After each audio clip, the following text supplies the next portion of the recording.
To sell or not to sell?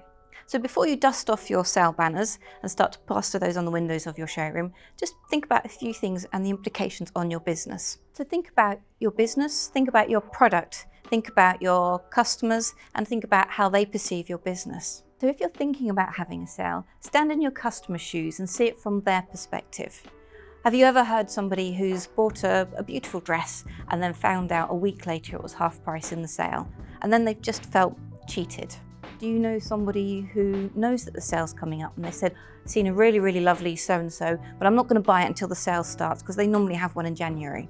And then sometimes you combine the two. That person who felt cheated because that fabulous camera that they saw and purchased and then was half price a week later, and they know the sale's coming up, they're going to hold off and they're not going to buy anything until it's in the sale period because they felt cheated previously. So you need to be careful of these things and think about these considerations. And then you need to think about how you're perceived from the outside.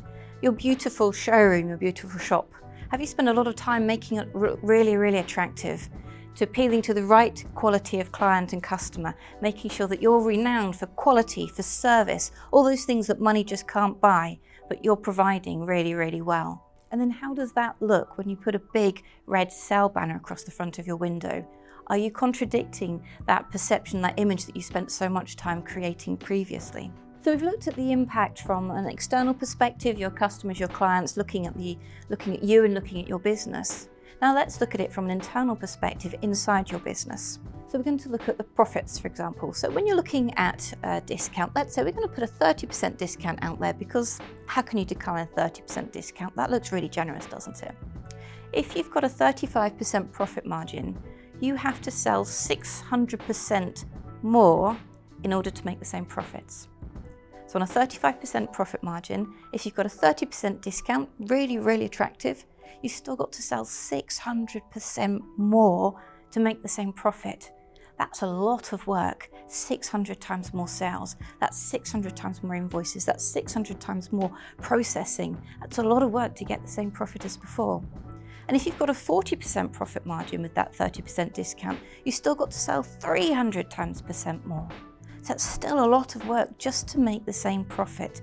And that's an awful lot of work just to stand still. You really need to think carefully about when you're offering a discount, whether it's worth it, whether it's going to have the impact on your business that you want to.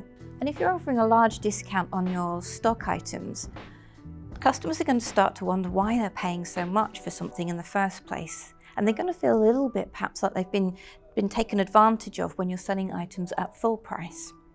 Don't forget that yes, some of your customers are just end users, but a lot of us are running businesses or working within profit margins. We understand these things. And you put a big discount on something, we're going to wonder why the price was so high to start off with. So just be cautious about that, the impression that you're giving when you're putting discounts out there.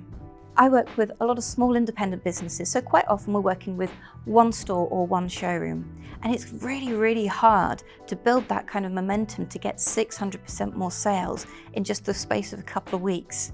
So I've seen local independents who've just continued their sale and just kept running with the sale, and forever increasing discounts and prices going lower and lower. It just shows that it's not working, and that sale attitude isn't working for the customers and for the business as well. Of course, there's an exception to every rule, and there always will be, and one of these might be old stock that you do need to clear. Now, in this situation, I would suggest a dual message. So we've got new season styles in, but we're going to have a sale on last season styles. Now, that makes perfect sense to a customer. They can understand why on the last season's styles, you've got the discounts on there, but you've still got new season that's still at full price. It makes sense to people doing that. So we've seen the drawbacks of the sale, and we've considered all the different options, pros and cons of sales and discounts.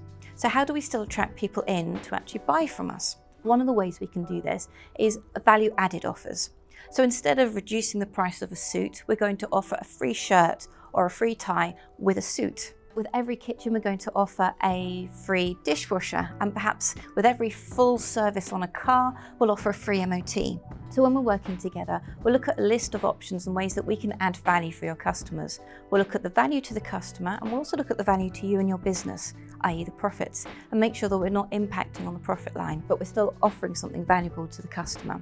And when we're doing this, the word complementary can be really, really powerful. So a complementary MOT or a complementary this. Used sparingly, it works really, really well. Overuse it and it just sounds salesy or gimmicky. So now we've looked at the options, the pros and the cons of having a sale, offering discounts, and having a look at the impact on the customer, the client, and having a look at the impact on ourselves and our business as well. So from here, we just need to reflect and work out what's the best strategy for our business and for us. So now we've had a look at the impact on the business and on our customers of offering sale and offering discounts. I hope you found it useful. Please do tell me what your thoughts are and what you think would work best for you and your business. And of course, get in touch if you want to discuss this in more detail as well. Thank you.